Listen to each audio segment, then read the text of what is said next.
2000년 3월 17일 아프리카의 우간다 서부 카논쿠라는 평화로웠던 시골 마을의 아침이 새하얗게 불타올랐습니다.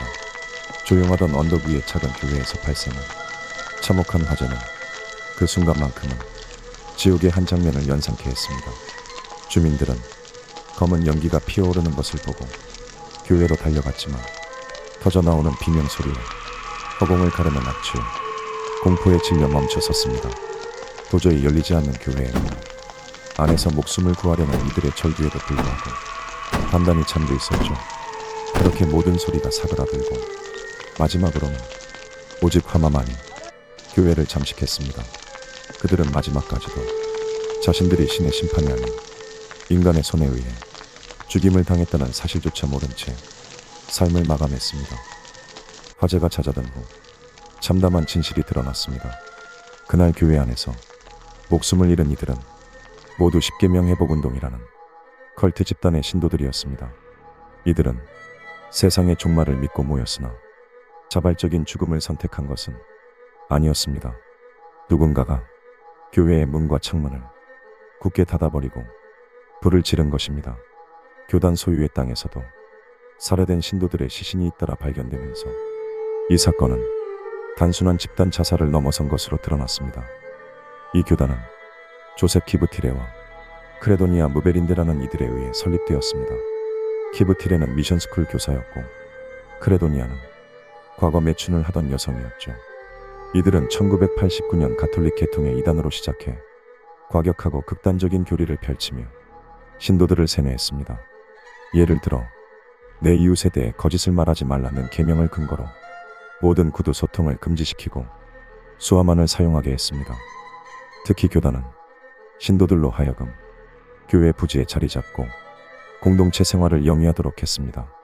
교회와 학교를 세우고 파면된 사제와 수녀들을 끌어들여 더욱 체계적으로 세뇌를 진행했죠. 그리고 결국 그들은 1999년 12월 31일을 종말의 날로 정하고 신도들에게 모든 재산을 팔아 교단에 바치라고 지시했습니다. 그러나 예상된 종말은 오지 않았고 신도들 사이에서는 실망과 분노가 폭발했습니다. 그들은 투자한 재산을 되찾기 위해 교단에 항의했고 많은 이들이 공동체를 떠났습니다. 이에 교주는 다시금 성모 마리아의 계시를 받았다며 2000년 3월 17일을 새로운 종말의 날로 선포했습니다.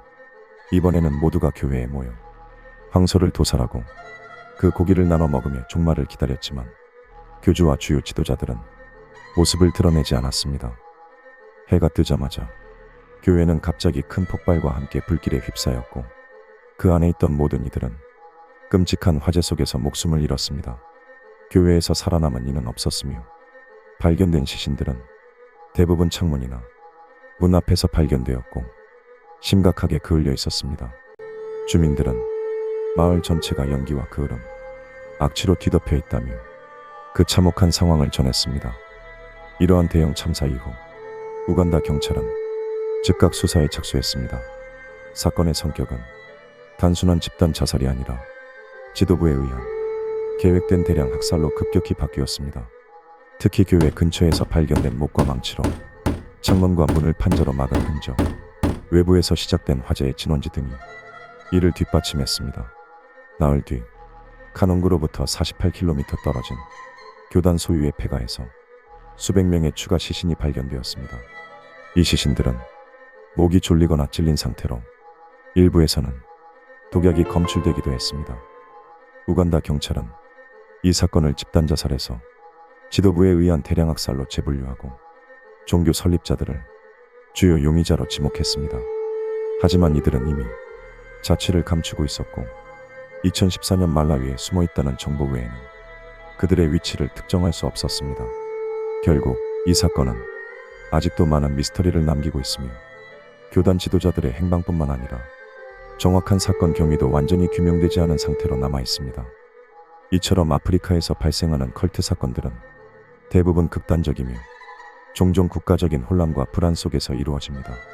컬트의 발생은 빈곤, 전염병, 내전 같은 지역적 문제를 배경으로 하며 종교적, 정치적 허무맹랑한 예언에 사람들이 현혹되는 경우가 많습니다. 특히 정부와 기존 종교 기관에 대한 실망과 좌절이 그 배경에 깔려 있죠. 실제로 많은 신도들이 이러한 상황에서 구원과 소속감을 찾기 위해 극단적인 컬트 집단에 손을 내밀게 됩니다. BBC는 이러한 아프리카의 컬트 현상을 부패한 정부와 오랜 내전으로 인해 황폐해진 아프리카인들의 내면을 잠식하고 있다고 분석했습니다.